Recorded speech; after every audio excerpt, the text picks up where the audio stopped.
Flight 3745 was scheduled on a nice short flight from Gulf Airport over there all the way down to Main Airport, all the way down there.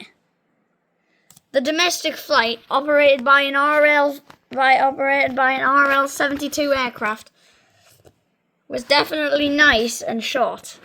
The sunny day will last very long during this short haul flight. The 65 passengers on board are excited to arrive in Maine.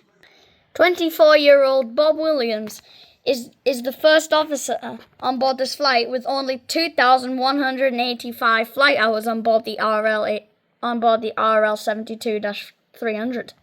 Captain William Bobbs is an experienced pilot with 8,846 flight hours on board the RL-72-300 aircraft. The domestic RL-72-300 was only 3-year-old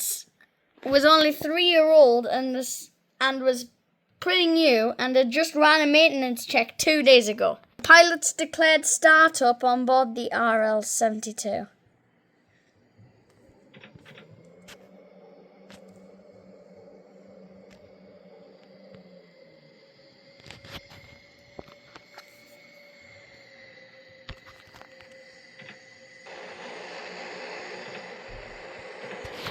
Scheduled to take off from runway 20, the plane began its departure.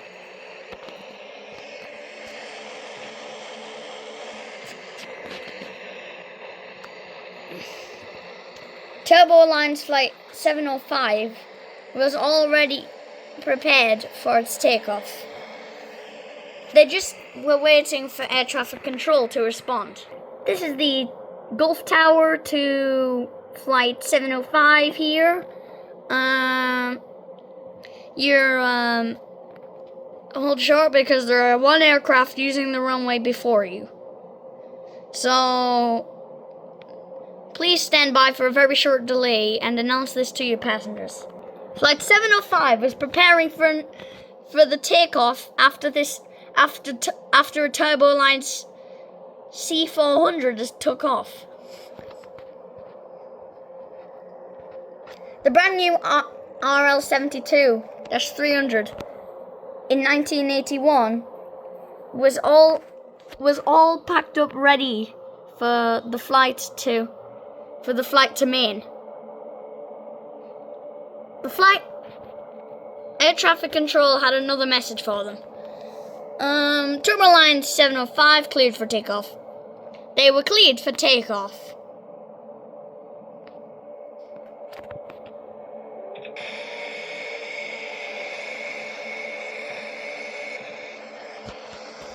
The plane is in the air at Gulf and was headed to runway 18 in Maine.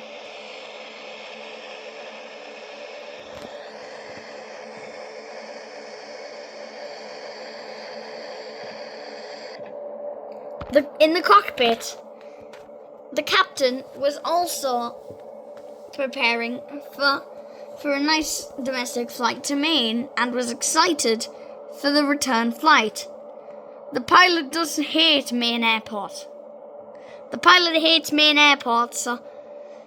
So he might not have a nice day while flying. This is the captain's 7th flight of the day, so he might be a bit tired on board the plane.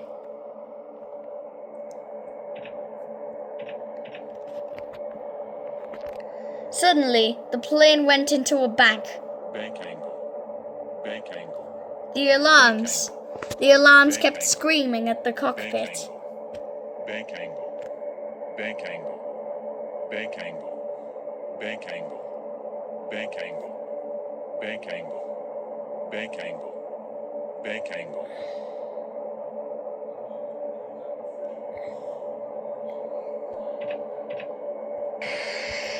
The plane was now okay.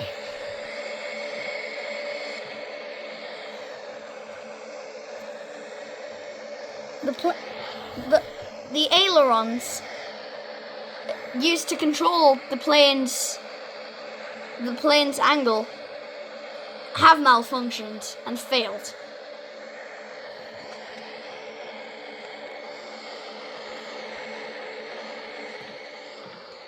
Both engines have failed.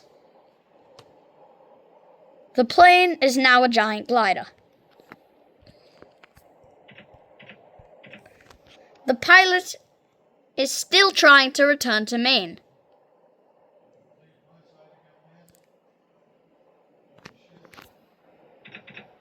Looking inside the cockpit, the plane is descending in speed, slowly but surely will crash soon. The plane is descending at an alarming rate.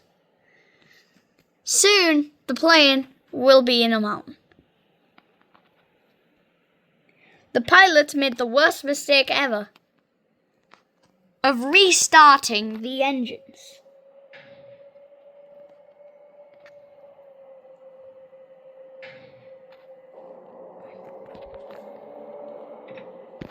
But the engine immediately turned off right after. Stall. Stall.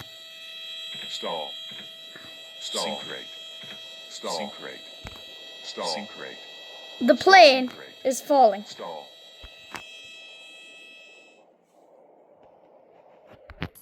So the plane took off from Gulf there and was supposed to be there in Maine. Supposed to be there. Then the plane crashed there. How could this have happened? The plane had dribbled off, of course. Engines failed. Ailerons failed. What could have happened? After 2 days, the wreckage had been found. The ailerons were found burning. How did the flight end up in such a tragic end? Let's dig deeper. Here is the audio of the CVR. Turboline 705 cleared for takeoff. Have a nice day.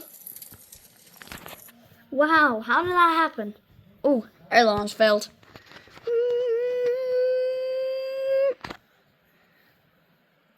Let's increase the throttles. Engine failure. Other engine failure. Oh no, we've had a dual engine failure. Stall? What do you mean stall? What?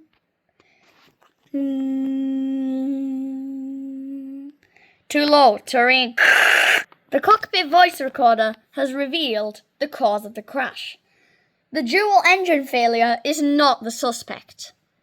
The suspect is the aileron failure. The ailerons detached from the plane hit the engines, causing the dual failure. And due to a lack of engines, the plane could not fly anymore.